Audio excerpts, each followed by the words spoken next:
Hi, my name is Reed Pritchard, and today I'm going to be telling you about some benchmarks demonstrating the scalability of Ansys Fluent on various high-performance computing hardware types.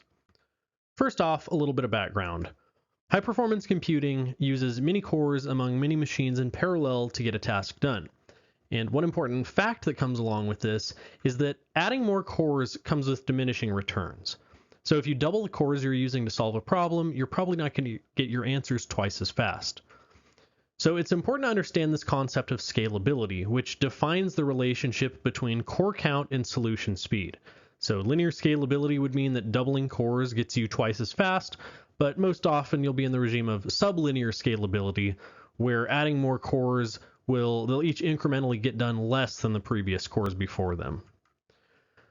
However, the picture is a bit more complex.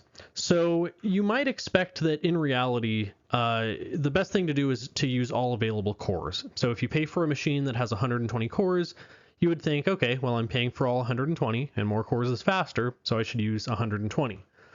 In reality, it's often faster to leave some cores unused. So if you back off from 120 to maybe 118 cores, you'll get your results faster. This is something called undersubscription, and we found that undersubscription can actually double speed in certain cases. So it's really important to factor in, and we're wondering, does it qualitatively affect scalability? Little existing research shows the scalability of Ansys Fluent. There are a good number of publications talking about scalability of other maybe open source solvers, but Ansys Fluent is a little underrepresented there. Furthermore, no research examines scalability with undersubscription, either of Ansys Fluent or of any other solver I was able to find. So we set out to describe the scalability of Ansys Fluent with and without undersubscription. This testing involves 2 unique CFD models, which we'll talk about later, 5 total meshes with cell counts that ranged over 2 orders of magnitude, so quite a broad spread there, 3 different hardware types, and up to 2,000 cores. As a result of these mesh sizes and these core counts, we had cells per core values in the range of 1,000 to 1,000,000. So again, 3 orders of magnitude, a pretty broad range there. Like we've mentioned, this is using Ansys Fluent and specifically 2021 R1. The first model is a compressible VOF atomization model where you can see the 3 meshes there. And these will be referred to as the first mesh being model 1A, the second model 1B, third model 1C. The second model is a reaction model with a rotating mesh, and also notably, it's double precision. Here there are 2 meshes, model 2A and model 2B, about an order of magnitude between the 2. We loaded the models. We ran for a few time steps to stabilize, which is, in the past, we found that the first few time steps can be irregular. They can be much slower than the ones after them, just potentially because of the dynamic load balancing behavior of the solver. At any rate, we ran for a few time steps to wash out that bad behavior, and then we ran a benchmark. The hardware we used is briefly described here, where the first is based on Intel Skylake, and we'll refer to the first as Alpha, with 44 cores per node and an interconnect of 100 gigabits per second. Machine Beta is a slightly older AMD machine based on the Rome architecture with 120 cores per node and a 200 gigabit interconnect. Finally, Machine Gamma is based on the AMD Milan architecture with 120 cores per node and a 200 gigabit interconnect. The main difference with Beta just being that it's a newer architecture with higher clock speeds. Let's talk a bit about experimental error before we get into the scalability. So first off, it's important to mention that outlying data points were discarded, and we defined outliers as those having a duration over 115% of the median. This is something that we came across very infrequently, and it affected less than 1% of data points. This just comes down to occasionally there would be a hiccup in the cloud service provider, and it would slow down the job. Of those remaining, you can see that the coefficient of variance or the coefficient of variation is plotted on the right, and across the board, we've got a maximum of maybe 3.5%, but many of the points are around 1% or less. So pretty consistent data, and we're confident that there's pretty minimal scatter in the results we're showing here. Let's take a look at scalability for Model 1 in Machine Alpha. You can see the plot there on the right, and we can see that scalability is pretty good above maybe 10 to the fourth cells, with it being nearly linear above there, but below that point we can see it kind of starting to curve upward and actually get into negative scalability on the left-hand side of the plot. And actually, Model 1B, even though it's not at the lowest cells per core, we see that it gets into negative scalability as well, where the leftmost point is taller, so it took longer than the point 1 to the right. And for context, all of these lines on these plots are going to be starting at one node at the far right side. So we can see here that the rightmost point, for example, of Model 1A is going to be one node. The next one to the left is going to be 2 nodes, and then 4 nodes, and then 8 nodes. So it doubles for each point. Like I said, we observed a negative scalability at just below 1,000 cells, although, you could argue that it's maybe going to be a little bit above, but because node counts are discrete, you can't really find that exact point.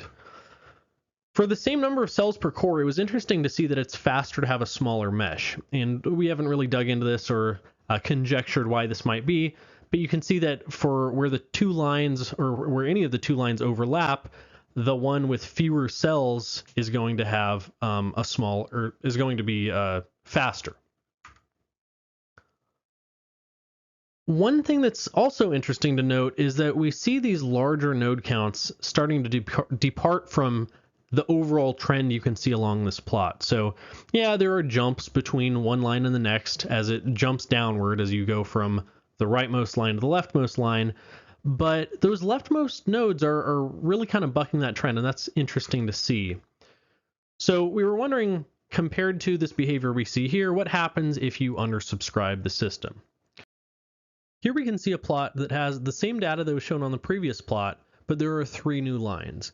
And each of these 3 new lines shows the same model, the same hardware, the only difference being that for a given node count, rather than fully subscribing the cluster, we have found the optimum number of cores to use to produce the best speed, and we're showing the scalability of those optimum undersubscriptions. And it's important to note that that optimum number of cores varies from one point to the next, and that's not shown on this plot. We can see that undersubscription fundamentally changes the scalability. Whereas those leftmost points on each series were kind of jumping off of the trend, now all of the points are kind of following the same line. We see that the performance doesn't degrade at large node counts like we saw with fully subscribed clusters, but it's kind of interesting to wonder, is this a fair comparison? And the reason for that is that one fully subscribed core is not the same as one undersubscribed core, because modern CPUs use dynamic frequency scaling. And that causes the CPU's frequency to increase as the load on the CPU decreases. So one undersubscribed core is going to be running faster than a fully subscribed core, and you can't really make an apples-to-apples comparison between the two. So what we've done here is we've shown a nominal cells per core, where the nominal cells per core does not take undersubscription into account. So you can see that whereas previously the corresponding points for full subscription and undersubscription were kind of offset left and right of one another, now you can see that corresponding points are directly vertically above one another. So it's kind of taking into account the fact that the cluster has a fixed cost whether or not you're using all of the cores or only some of them. And we still see performance falling off at large node counts. So on the previous slide, the undersubscription kind of fixed the performance degradation we saw at large node counts. And when we switch to this view of a nominal cells per core, we kind of go to a middle point between the two, where performance falls off at large node counts, but we're still not seeing the negative scalability that we do see with full subscription. All right, let's take a look at a second system. So we just looked at Model 1 with Machine Alpha. Now let's take a look at a different model, Model 2, and a different machine type, Machine Beta, which, as a reminder, Alpha was the Intel machine type, Beta is the first of the 2 AMD machines. We can see here that just like with the previous example, scalability is also good to around 10 to the 4th cells. So at a pretty similar point, performance starts to fall off. But here, under subscription hugely changes the behavior at large node counts. So we can see at the leftmost point on model 2A, down in the bottom left of the plot, scalability is strongly negative from 4 nodes to 8 nodes in that top blue line with full subscription, but when you undersubscribe the system, you still get a moderate speed boost from 4 nodes to 8 nodes on that bottom line. So a really big difference from undersubscription, and it makes you question whether scalability behavior is maybe as black and white as you thought it might be. So undersubscription reverses the trend from negative scalability to positive scalability. Now let's take a look at a final example. The same model as the previous example, but rather than beta, which is the older of the 2 AMD core types, we're looking at gamma, which is 1 or 2 generations newer. And it's interesting to see here that unlike the previous 2 we've looked at with the 2 other hardware types, large node counts don't really depart from the trend.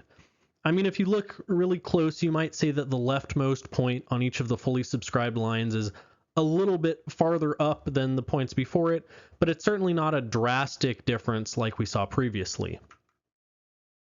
Additionally, undersubscription is really not that impactful here. I mean, yeah, it does give you increased speed across the board, and free speed is good speed, right? But it's really not qualitatively changing the behavior. And as to why undersubscription isn't as big of an effect on machine gamma, potentially it's because machine gamma happens to have a much larger L3 cache. So if the local memory bandwidth were a limiting factor, that might be part of it, but that's not really the topic of this research, and we can leave the conjecture as to what's going on there for another day. Like the previous examples, we see that scalability remains good to about 10 to the 4th cells per core, and we can see it tapering off a bit at the bottom, although you might argue that testing is needed much further to the left on this plot in order to really see where scalability stops being favorable.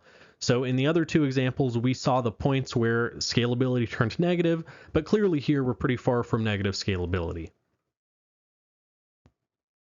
In conclusion, we've shown the scalability of Ansys Fluent 2021 R1 on a mixture of different models with significantly different physics, mesh sizes ranging a few orders of magnitude, and different hardware types, as well as pretty widely varying cluster sizes. Generally, we found that scalability drops off at 10 to the 4th cells per core, but again, we didn't really find the exact bottom end for machine gamma, so its scalability may extend lower than that. Importantly, we found that undersubscription qualitatively changes scaling behavior, where you get a totally different curve with and without undersubscription. Machine beta was by far the most affected, although machine alpha also had a pretty significantly qualitatively changed curve, but machine gamma is seemingly fairly unaffected by undersubscription. It's faster, but the shape of the curve is not substantially different. I think an important takeaway from this is that cells per core doesn't tell the whole story, because like we discussed earlier, one undersubscribed core is not the same as one fully subscribed core. So as a result, scalability is not really set in stone. So you might have seen plots before like the ones I showed, where you've got cells per core versus performance, and you might have assumed, oh, okay, well, that's just kind of how the software behaves. But as we've shown here, it's a factor of not just the software itself, not just the machine type, but how you subscribe those clusters. So moving forward, it would be really interesting to see how undersubscription affects other solvers and or MPI libraries. And it might cause some conclusions to be rethought about, X solver has better scalability than Y solver. Does that hold true when undersubscription is in the picture? So with that, I will accept questions. And for those of you online, you can scan this QR code and it will bring you to a page where you will have access to my LinkedIn, where I will be happy to get back to you on any questions you might have. Thank you.